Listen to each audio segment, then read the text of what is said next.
Is Marvel Midnight Suns worth playing? Many reviews cited that the game is middling or not very good overall, but had a unique combat system in being a turn-based strategy game with a deck building aspect. This caught my interest and I really regret trying this game out because it has been consuming a lot of my free time. The game starts off with a bang, like throwing you straight into combat, and it quickly teaches you the basics of the game, which will carry over for the rest of your playthrough. Every turn you draw 6 cards and have a set number of cards that you can play, and a set amount of other actions that you can do. Cards act as abilities in this game, ranging from damaging your enemies to providing supportive capabilities, to allowing you to draw extra cards to up your arsenal. You never saw this coming! I summoned Pot of Greed to draw 3 additional cards from my deck! That's not what it does! It doesn't do that. That is what it does. It doesn't. That's what it do, Yugi! Certain cards will let you extend your ability to play other cards by refunding you card play points whenever you defeat an enemy with the card. And that's the name of the game. To fit the superhero theme, every villain you fight in this game comes with a team of henchmen that you can easily take down in one hit from literally anything. Ideally, you want to chain together combos to continually KO your enemies while extending your play, making for a very proactive and aggressive battle system. It also helps that the battle animation in this game, combined with the sound direction, is nothing short of stellar.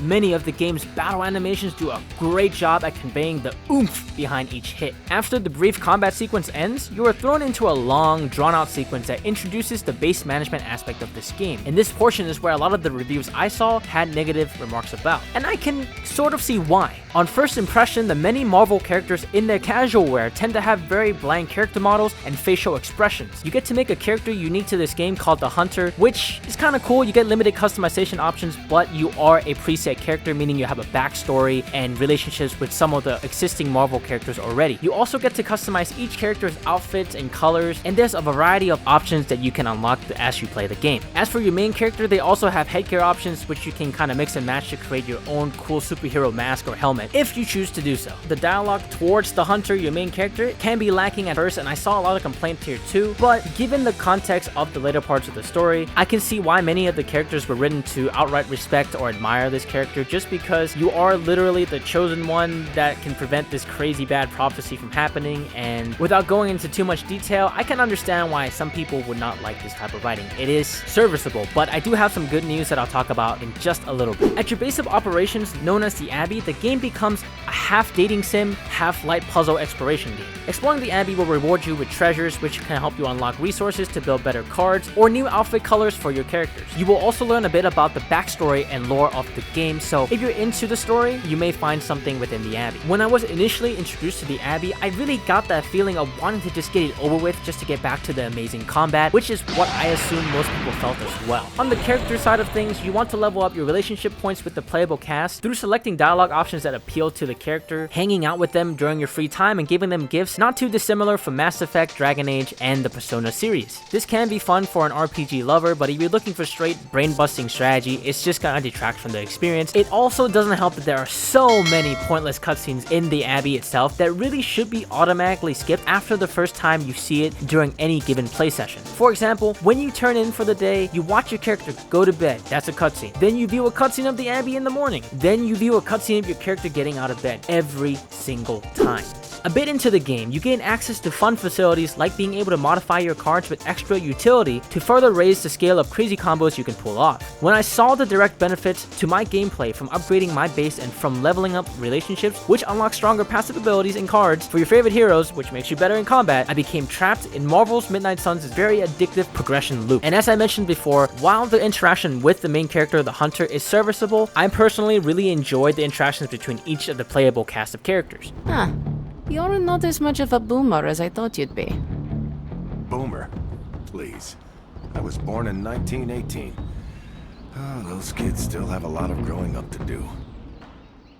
It clicked with me while I was making this review why this game is so divisive. It is because it is a blend of so many genres. If I came in expecting brain-busting strategy and got bogged down by a simplified dating sim, I'd probably be really annoyed and frustrated too. And if I came in expecting to just be along for the ride for a fun story, the gameplay loop would push that story pacing to a snail's pace. For sure, the most compelling part of this game is the combat system. While it is relatively easy to understand, there's a lot of nuances that, if you were willing to learn, can really be rewarding. On harder difficulties, you're gonna have to make use percentages of everything you have, all the resources that you accumulated, and all the items that you can build just to survive. And for me, that's really fun.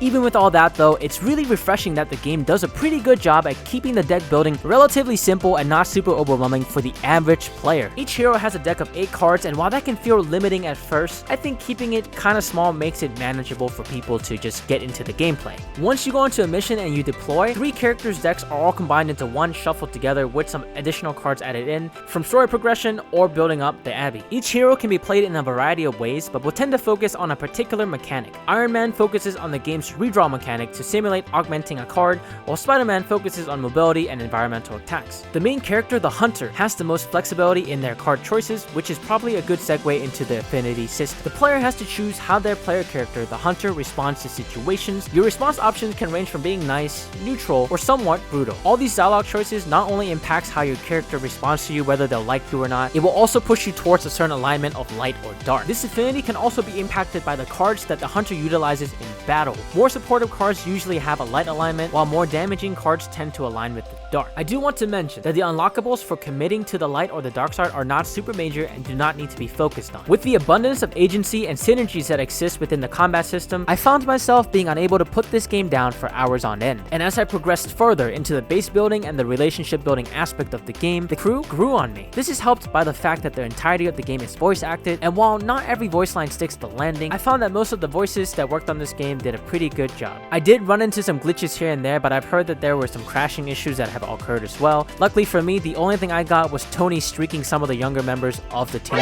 And at the time of making this video, I heard the devs were actively working on fixing a lot of these bugs. So depending on if and when you pick up this game, you may not ever experience any of these bugs. This game is not for everybody. If you're looking to turn your brain off, unwind, relax, and be taken on a joyride, you'll probably end up disliking this game. If you're looking for a strategic challenge that asks you to dig deep into as many systems, you'll probably find some enjoyment in this title, but not fully vibe with it. What this game does offer though is a passionate blend of many different genres, creating a unique flavor that you will likely not find anywhere else for quite a while. I ended up enjoying this game a lot, but I'm weird. Not only do I love getting really deep into the weeds and fighting games, but I also love me some turn-based RPGs and slow burn story. This game has certainly been a pleasant surprise for me, and is quickly becoming one of my favorite games of 2022. It is a flawed game for sure, but has the makings to become a cult classic. And if any of what I've said interested you, definitely consider checking it out, because you can end up losing 40 hours in no time just like I did. If you found this video to be helpful, definitely support this channel by giving this video a like, and if you want to hear me rant about Pokemon Scarlet and Violet, click on this video on screen right now.